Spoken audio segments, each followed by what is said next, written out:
What was it like taking over from a founder CEO? People like to focus in on Bill was CEO, you were CEO. This was kind of like my baby and Bill's baby, and we were growing it and nurturing it. He was kind of like the senior partner, I was the junior partner. If it's in the raising of children, I would say he was more, mom gets to decide more than dad, but, so I take great satisfaction in the things we accomplished throughout the time, not just when I became CEO. When I became CEO, we had a very miserable year. Bill didn't know how to work for anybody, and I didn't know how to manage Bill. I'm not sure I ever learned the latter. Things lightened up some, and then I would say my life changed a lot in 2008 when Bill actually left the company.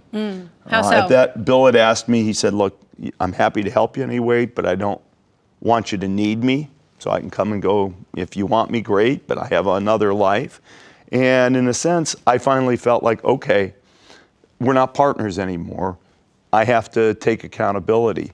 And I think I probably did some of my very best work at the company after Bill left, actually. Really? Like what? Pushed us into Bing, sustained that investment. That's really where we got into the cloud. We started what's now Office 365 in Azure after Bill left. We pushed into the hardware business with Surface, et cetera. And now Satya Nadella, my successor, is sort of taking things there to infinity and beyond, if you will. How do you feel about being asked about your successes and your failures? What you're most proud of? What you're least proud of? At this stage, I'm almost 3 years out. It's ancient history. Did I, have a lot of success? Yeah. Are there some things I wish I'd done differently? Of course. I started a company that had about $2.5 million of revenue and 30 people, and I left a company that had $22 billion in profit, and I feel like that net, pretty good success. What's your relationship with Bill like today? Yeah, we've kind of drifted apart. He's got his life, I sort of have mine. Microsoft was kind of the thing that really bound us. We started off as friends, but then really got quite enmeshed around Microsoft, and since I've gone, we really have drifted a little bit.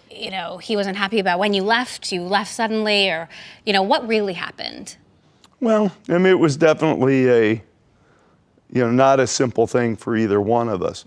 I think that at the end of the day, there are probably two things. A little bit of a difference in opinion on the strategic direction of the company, which I think is a challenge. And then number two, he and I had kind of always had what I would call brotherly relationship in the good parts and the bad parts, and I just think towards the end that was a bit more difficult than not, particularly with the strategic direction change, and the stock price wasn't going anywhere, so the rest of the board felt pressure, despite the fact that profits were going up. So I think you had kind of a combustible situation. And does it ever bother you you don't get credit for that? Sure and no. Mm-hmm. At the end of the day, I have the great sort of comfort of knowing what I did and feeling good about myself, and everything else doesn't really matter. Where did you want to take the company? Where did he want to take the company? I think there was a fundamental disagreement about how important it was to be in the hardware business.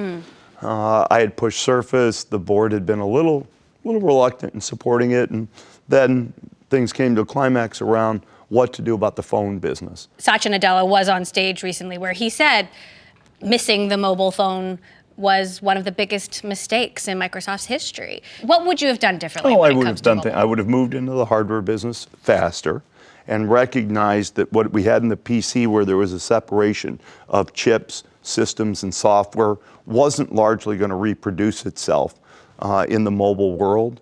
I wish I'd thought about the model of subsidizing phones through the operators.